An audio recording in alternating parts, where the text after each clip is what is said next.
ورحمة الله وبركاته.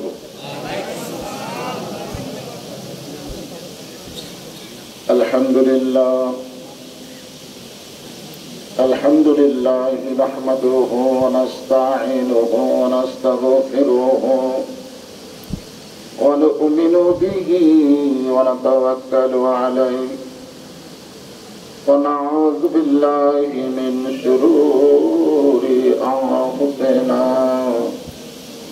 ومن سيئات أعمالنا من يهدي الله فلا مضل له ومن يضلله فلا هادي له সকলে জবান খুলে বলেন আশহাদু আল্লা ইলাহা ইল্লাল্লাহু ওয়াহদাহু লা শারীকা লাহু ওয়া আশহাদু আন্না মুহাম্মাদান আবদুহু ওয়া রাসূলুহু আল্লাযী أرسل رسوله بالحق بشيرا ونذيرا وداعيا إلى الله بإذنه وسراجا منيرا فقد قال الله تعالى في كلامه المجيد والفرقان الحميد জবান খুলে সকলে পড়েন আউযু বিল্লাহি মিনাশ শাইতানির রাজীম বিসমিল্লাহির রহমানির রহিম تبارك الذي بيده الملك وهو على كل شيء قدير الذي خلق الموت والحياة ليبلوكم أيكم أحسن عملا وهو العزيز الغفور إن الله وملائكته يصلون على النبي يا أيها الذين آمنوا صلوا عليه وسلموا تسليما اللهم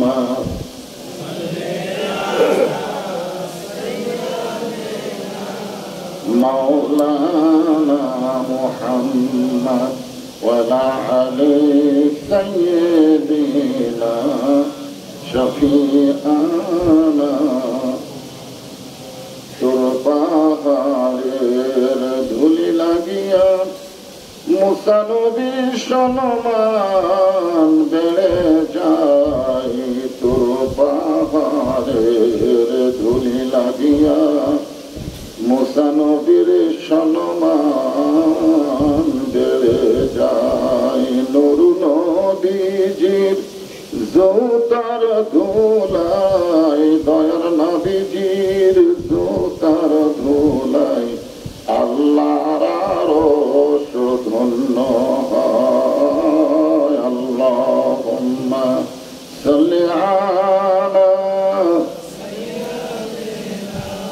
মাওলানা মুহাম্মদ ওয়া আলা আলি সাইয়্যিদিনা شفيعنا مشرق حب محمد شكرا لله صلى الله عليه وسلم مطلعے دیوانے ماں مطلعے خورشید इश्क़ात सीनाए तो जाने मा बलगल उला बिकमालिही कशफत दुजा बिजमालिही हसनत जमीउ ख़िसालिही सल्लो अलैहि व आलिहि अल्लाहुम्मा आमीन।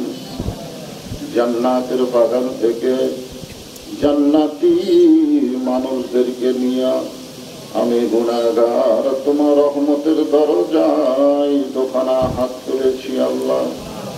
হাসরের ময়দানে জব্বার আর কাহার নামে রূপ নিয়ে তুমি যখন বিচার শুরু করবে, তোমার সামনে দাঁড়ায়া সমস্ত নবীরা নাফসি নাফসি বলে কাঁদতে থাকবে। এমন কঠিন অবস্থা হাসরে হবে, সেদিন সমস্ত নবী তার উম্মতকে ভুলে যাবে, শুধু বলবে আল্লাহ আমার কি হবে, আমার কি হবে। একমাত্র দরদি নবী শাফাতের খান্ডারি ইয়া রাব্বি হাবলি উম্মতি বলে সেজদায় পড়ে যাবে। সেই কঠিন মুসিবতের সময় আজকের এই মাহফিলকে ওসিলা করে আমাদের সবাইকে রাসূলের উম্মতের কাতারে আল্লাহ কবুল করে নিও। সুবহান রাব্বিকা রাব্বিল ইজ্জাতি আম্মা ইয়াসিফুন ওয়া সালামুন আলাল মুরসালিন ওয়ালহামদুলিল্লাহি রাব্বিল আলামিন। লা ইলাহা ইল্লাল্লাহ। মাইক একটু ক্লিয়ার করেন, বম বম করতেছে। লা ইলাহা ইল্লাল্লাহ। আরে জ্ঞানের বাতাসে সারা জীবন কেন পর করতেছে? লা ইলাহা ইল্লাল্লাহ।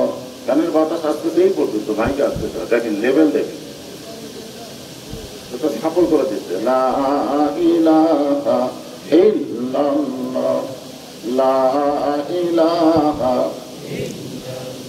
জবান খুলে আল্লাহর জিকির করতে কোনো শরম আছে? এটা কি দয়াল বাবার জিকির হচ্ছে? আফজালুল জিকির লা ইলাহা ইল্লাল্লাহ। আল্লাহ রাসূল বলেছেন, কোন ব্যক্তি সারা জীবন যদি পাপ করে আর মৃত্যুর সময় এই জিকির যদি তার জবানের মধ্যে জারি থাকে, শুধুমাত্র এই কলিমার জিকির জবানে জারি থাকার কারণে আল্লাহ তার জীবনের সব গুনাহ মাফ করে দেন। জীবনের সমস্ত গুনাহ মাফ করার একমাত্র ক্ষমতা আল্লাহ এই জিকির কলিমা তাইবার মধ্যে দান করেছে। এই জিকির করতে আমাদের কোনো শরমও নাই, আপত্তিও। তারপরে জবান খুলে লা ইলাহা ইল্লাল্লাহ, লা ইলাহা ইল্লাল্লাহ। যত শুরু যার তারা আল্লাহ নামের পাগল পারা, চাঁদ শুরু যার গ্রহ তারা আল্লাহ নামের পাগল পারা। আমার আল্লাহ নামের এতই দয়া, আল্লাহ নামের এতই মায়া, লুকিয়ে রাখছেন হে আল্লাহ জোরে লা ইলাহা ইল্লাল্লাহ, লা ইলাহা ইল্লাল্লাহ, লা ইলাহা ইল্লাল্লাহ মুহাম্মাদুর রাসূলুল্লাহ।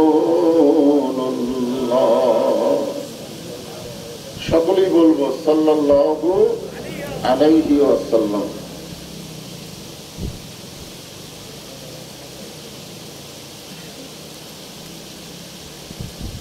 জয়নাল আবেদিন ফাতেমা হাফিজিয়া মাদ্রাসা এতিমখানার উদ্যোগে আজকের এই মাহফিলে আল্লাহ তাআলা যিনাকে সম্মানিত সভাপতির আসনে কবুল করেছেন, জনাব মোহাম্মদ নায়েব আলী।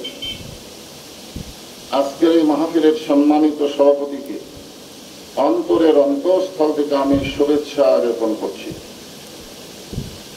আজকের এই মাহফিলের সম্মানিত প্রধান অতিথি জনাব এম আকবর আলী, সাবেক মাননীয় জাতীয় সংসদ সদস্য। আজকের এই মাহফিলের সম্মানিত বিশেষ অতিথি জনাব আলহাজ মাওলানা রফিকুল ইসলাম খান সাহেব। আজকের এই মাহফিলের সম্মানিত সুধীজন, সকলকেই অন্তরের অন্তঃস্থল থেকে আমি শুভেচ্ছা জ্ঞাপন করছি। আজকের এই মাহফিলের সম্মানিত ওলামায়ে কেরাম, এই জাতির শ্রেষ্ঠ সন্তান আলেম ওলামা। আল ওলামা ওয়ারাসাতুল আম্বিয়া, আলেমগণ হচ্ছে নবীদের ওয়ারিস, বলেন সুবহানাল্লাহ। যে সমস্ত আলেম ওলামা আপনাদের মাঝে মাঝে বসে আছেন, মঞ্চে আছেন, মাগরিবের নামাজের পর থেকে এত রাত পর্যন্ত কোরআন হাদিসের আলোকে অত্যন্ত গুরুত্বপূর্ণ আলোচনা করে আপনাদেরকে শোনালেন, আলেম ওলামা সহ আজকের মাহফিলের বক্তাগণকে অন্তরের অন্তঃস্থল থেকে আমি শুভেচ্ছা জ্ঞাপন করছি। এই মুহূর্তে আমার সামনে যারা বসে আছেন, কঠিন গরমের ভিতরে আল্লাহ যদি ওসিলা করেন, ওসিলা বলতেন তো আবতাবু ইলাইহি ওসিলা, যদি আল্লাহ ওসিলা করেন যে কোরআনের মাহফিলে এসে যাদের শরীরগুলো গরমে ঘেমে গেল, এই ঘামওয়ালা শরীরের জন্য জাহান্নামের আগুনকে হারাম করে দেওয়া হলো, এরকম একটা ওসিলা যদি করেন, তাহলে ইনশাআল্লাহ আজকের মাহফিলই জান্নাত পাওয়ার কারণ হতে পারে। জয় এখনো পারে কি পারে না? যে সমস্ত আল্লাহর বান্দারা আমার সামনে বসে আছেন, আমি আমার অন্তরের অন্তঃস্থল থেকে আপনাদের সবাইকে শুভেচ্ছা জ্ঞাপন করছি। সম্মানিত মা বোনেরা, পর্দার অন্তরালে বসে বসে যারা আলোচনা শুনতেছেন, তাদেরকেও শ্রদ্ধা জ্ঞাপন করে আপনাদেরকে জিজ্ঞাসা করতেছি, আপনারা সকলে কেমন আছেন? আলহামদুলিল্লাহ রাব্বিল আলামিন। যে আল্লাহ শারীরিক সুস্থতা, মানসিক প্রশান্তি দান করে আজকের এই জান্নাতের বাগানে কবুল করলেন, আমরা সে আল্লাহর উপর খুশি না বেজার? তাহলে জবান খুলে সমস্যারে সকলেই বলবো, রব্বানা লাকাল হামদ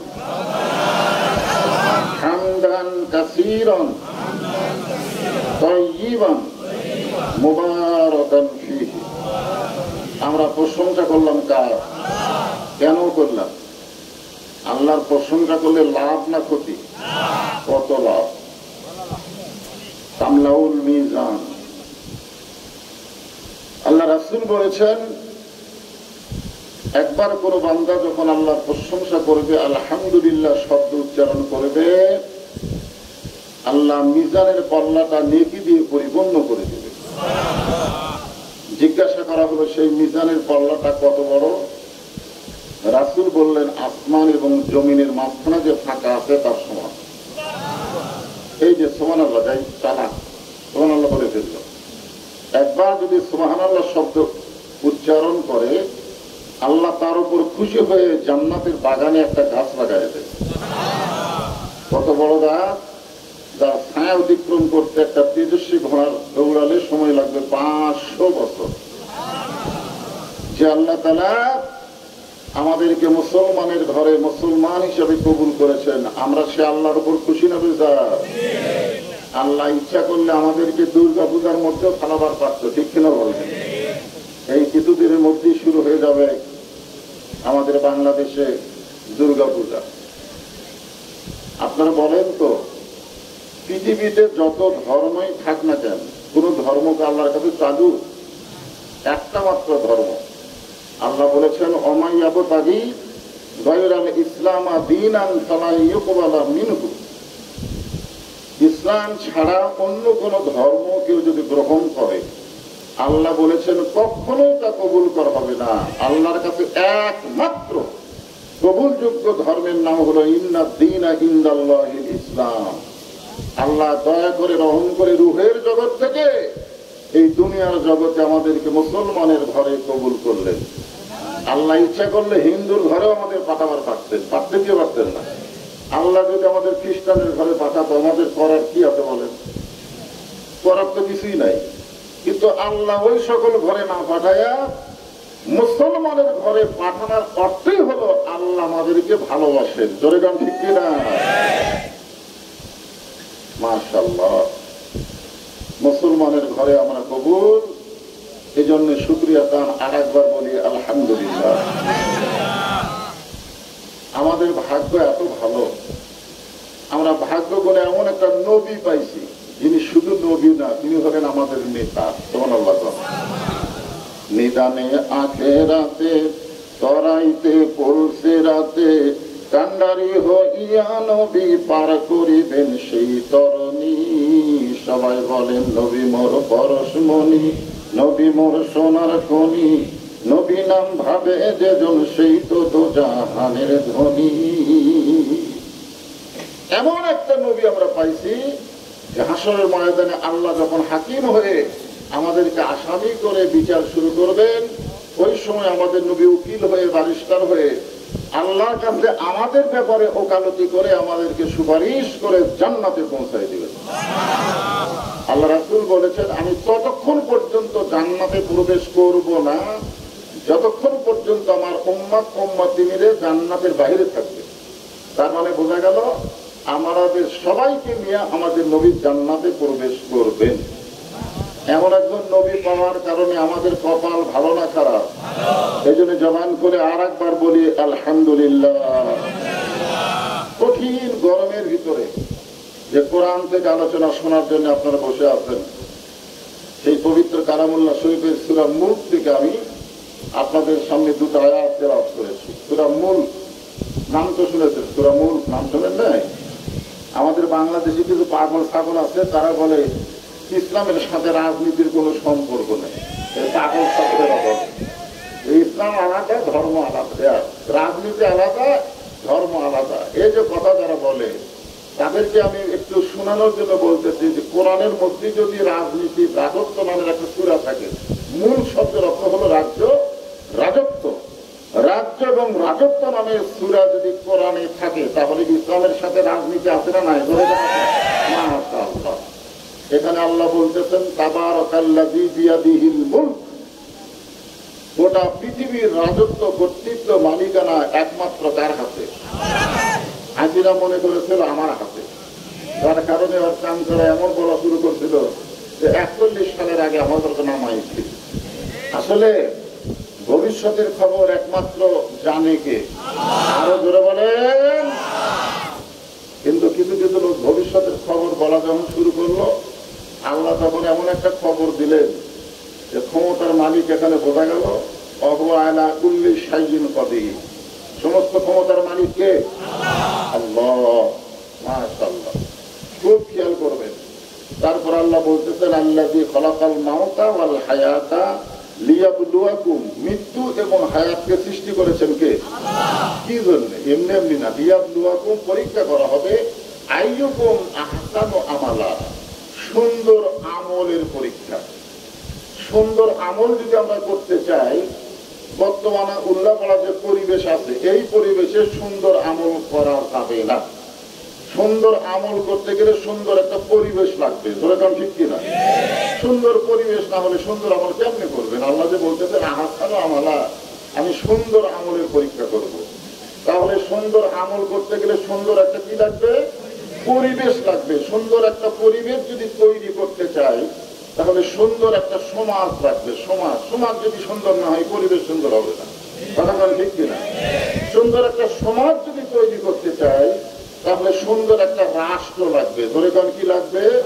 সুন্দর একটা রাষ্ট্র যদি তৈরি করতে চাই তাহলে ৭২-এর সংবিধান দিয়ে হবে না, আল্লাহর কোরআনের সংবিধান লাগবে। ধরে কোন কথা ঠিক কিনা? সেই পবিত্র কোরআন থেকে আমি আপনাদের সামনে আলোচনা করব। আমাদেরকে জানতে হবে এই কোরআনটা কি। আমরা জানি না বলে আজকে প্রাইমারির জন্য কোনো টাকা কালেকশন করা লাগে না। আজকে প্রাইমারির ঘর করতে গিয়ে শিক্ষকদের টেনশন করা লাগে না। এগুলো সব সরকার করে দেয়। দরকার দিচ্ছে না। একদম বাদম ঘোরাদম সাথে ঢাক ধরল ঠাকুর বাজে, এই মিথ্যা শিক্ষা দিয়ে মাস গেলে 50,000 টাকা বেতন পায়। আর যারা আল্লাহর কোরআনের শিক্ষা দেয় 90% মুসলমানের দেশে তাদের কোনো মূল্যায়ন নাই। অথচ রাসূল বলেছেন খায়রুকুম মান তাআল্লামাল কুরআনা ওয়া আল্লামাহ, ওই ব্যক্তির চাইতে দামি সম্মানী ব্যক্তি কেউ নাই যে আল্লাহর কোরআন শিখেছে, অপরকে কোরআনের শিক্ষা দেয়। কি জন্য আমাদের বাংলাদেশে কোরআনের সম্মান নাই? কারণ আমরা শুধু কোরআন শুনি, বাস্তবে কোরআনকে আমরা গ্রহণ করি না। কোরআন শোনার দেখবে আপনাদের চাইতে আবু জেহেল ছিল 1 নম্বর। আপনারা তো বসার জায়গা পাচ্ছেন, আবু জেহেল বসার সুযোগ পায়নি। নবী যখন কোরআন তেলাওয়াত করেছে, সারা রাত দাঁড়িয়ে দাঁড়িয়ে কোরআন তেলাওয়াত শুনেছে, সারা রাত। সকালবেলা গিয়ে মিটিং এর মধ্যে হঠাৎ মুখ ফসকে বলে ফেলেছে, এত সুন্দর কোরআনের বাণী, রাতটা কোন দিক দিয়ে গেল আমি বুঝবারই পারি। সুবহানাল্লাহ বলেন। আবু জেহেল কি কোরআনের বিপক্ষে বলতেছে? কি বলতেছে? এত সুন্দর কোরআনের বাণী যে রাতটা কোন দিকটা গেল আমি বুঝবারই পারিনি, শুনতে শুনতে রাতই শেষ, বুঝবার পারেনি। এত সুন্দর কোরআনের বাণী। ওরা শুনতে শুনতে কখন রাত 12টা বাজলো আমরা বুঝবারই পারিনি। ঠিক কিনা হবে? এরকম আমরা বলি না? এখন আবু সুফিয়ান বলতেছে, নেতা যে কোরআন শুনতে শুনতে রাত কোন দিক দিয়ে গেল বোঝা যায় না, সেই কোরআন ধরলে অসুবিধা কি? শুনলেই যদি এত মজা হয় তাহলে সেটা ধরলে, ধরা পর্যন্ত হলে আমার দিকে তাকায় দেখে, শোনা আর এভাবে ধরা, এই কোরআন শরীফটা ধরলে অসুবিধা কি? শুনতেই যদি রাত চলে যায়, বোঝা যায় না, তাহলে কোরআন ধরলে কোনো সমস্যা আছে? আপনাদের কাছে নাই। এটা আবু জেহেল বলতেছে, এই কোরআনকে ধরলে তোর আমার ভুয়া নেতৃত্ব চলবি না। আবু জেহেল বুঝতে পারছে কোরআনকে যদি গ্রহণ করা হয় তাহলে কোন ভুয়া নেতা দুনিয়াতে চলবে না, আসল নেতা হবে আব্দুল্লাহর এতিম পোলা, আমার নেতা তোমার নেতা বিশ্বনবী মুস্তাফা। সবাই বলবেন আমার নেতা তোমার নেতা। মাশাআল্লাহ। এখন সুন্দর সমাজকে যদি করতে চাই, সুন্দর রাষ্ট্র লাগবে। সুন্দর রাষ্ট্র করতে গেলে সুন্দর একটা সংবিধান লাগবে, যে সংবিধানে প্রথমেই আল্লাহ বলেছেন যালিকাল কিতাবু লা রাইবা ফীহি হুদাল লিল মুত্তাকিন। এই কোরআনের মধ্যে কোনো সন্দেহ নাই। আছে নাকি? আপনাদের কি মনে হয় সন্দেহ আছে?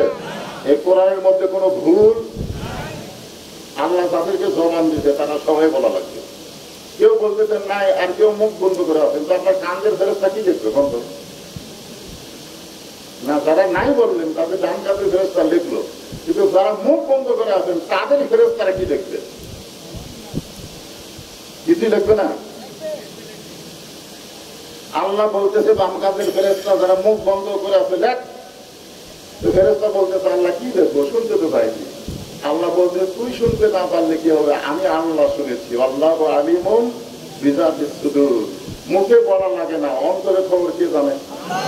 তাহলে যারা কোরআনে সন্দেহ নাই এই শব্দটা বলতেছে না, আল্লাহ বলতেছে তাদের কান্দে লেখো, এরা বোবা শয়তান। ধরে কান কি শয়তান? এই বোবা শয়তানদের কারণে হাসিনা ইচ্ছা মতো 15 বছর আমাদের জল আছে। ধরে কান কথা কয় না, কথা না বললে হবে, এই জন্য জবান করতে হবে। এই কোরআনে কোন সন্দেহ, ভুল, ধোঁকা, মাশাআল্লাহ। কেমনে বুঝলেন? এখনো তো আমরা কোরআনকে গ্রহণ করিনি। এই কোরআনটা আসলে কেমন কোরআন বুঝেছিলেন হযরত ওমর। এক সময় খানার বাড়ি তারা খালি করতেন, আল্লাহর কোরআনকে গ্রহণ করার কারণে হযরত ওমরকে আল্লাহ তাআলা অর্ধ পৃথিবীর খলিফা বানায় দিলে।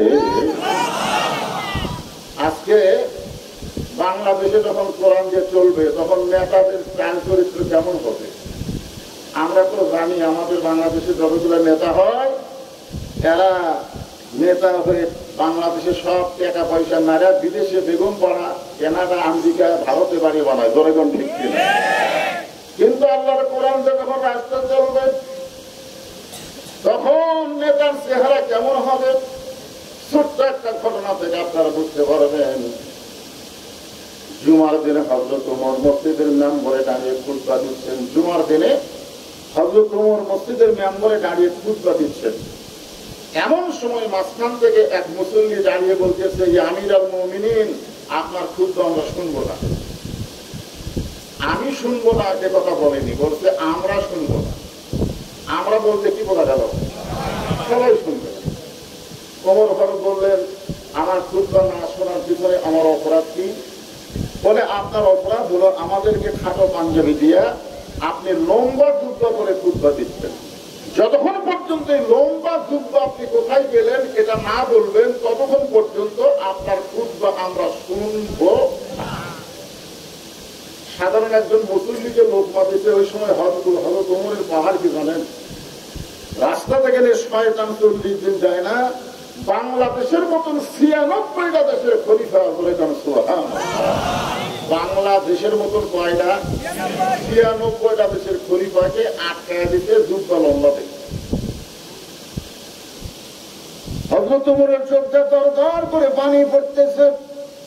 এমন সময় আব্দুল্লাহ ইবনে ওমর ফারুকের সন্তান বাবার পাশে দাঁড়ায়, কেউ নাই বাবার পক্ষে, কেউ নাই, বাবার পাশে দাঁড়ায় বলতেছে, হে নবীর সাহাবীরা, তোমরা খাটো পাঞ্জাবি হলো নতুন কাপড় পরে আজকে তোমরা নামাজ পড়তে এসেছো, আমার দিকে তাকায় দেখো, আমার পরনে নতুন কোনো কাপড় নেই। ওসমান গনি বলে, আব্দুল্লাহ, আজকে জুমার দিনে তুমি নতুন কাপড় না পরে পুরাতন কাপড় পরে আসলে কেন? বলে, আমি যদি নতুন কাপড় পরতাম তাহলে আমার বাবার জুব্বা লম্বা হতো না।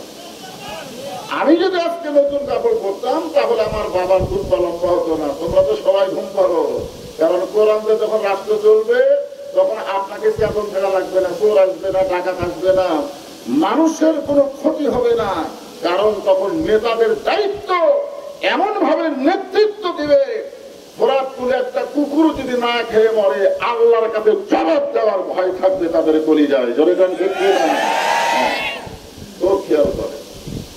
আব্দুল্লাহ ইবনে ওমর বলতেছে, দুনিয়ার সবাই যখন ঘুমায় গেছে তখন আমার বাবা আমার ঘরের দরজায় গিয়ে ডাকতেছে, আব্দুল্লাহ আব্দুল্লাহ বলে।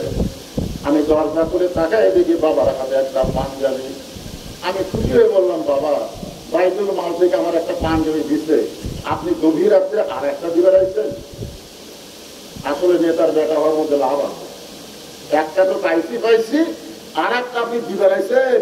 সঙ্গে সঙ্গে ওমর ফারুক আল্লাহর কোরআন থেকে তেলাওয়াত করলেন, ইন্নাল্লাহা ইয়ামুরুকুম আন তুআদ্দুল আমানাতি ইলা আহলিহা ওয়া ইযা হাকামতুম বাইনান নাস আন তাহকুমু বিল আদল। আব্দুল্লাহ, আমি তোকে আর একটা পাঞ্জাবি দিবার আসিনি বাজান, এইটা আমার ভাগে পড়ছে। এখন বল, আগামীকাল জুমার দিন এই খাটো পাঞ্জাবি পরে যদি আমি খুতবা দিই এটা কেমন লাগবে? আব্দুল্লাহ বলতেছে, বাবা আমি কি করবো? বলে, তোরা যে পাঞ্জাবিটা দেওয়া হয়েছে সেই পাঞ্জাবিটা আমার দান করেছে। আব্দুল্লাহ বলে, গভীর রাত্রে আমি আমার বাবাকে আমার পাঞ্জাবি দান করে দিলাম। দান করার পরে বাবার পিছনে পিছনে আমি রওনা দিলাম। দেখি বাবার ঘরের মধ্যে ঢুকে বাবা তার পাঞ্জাবি আমার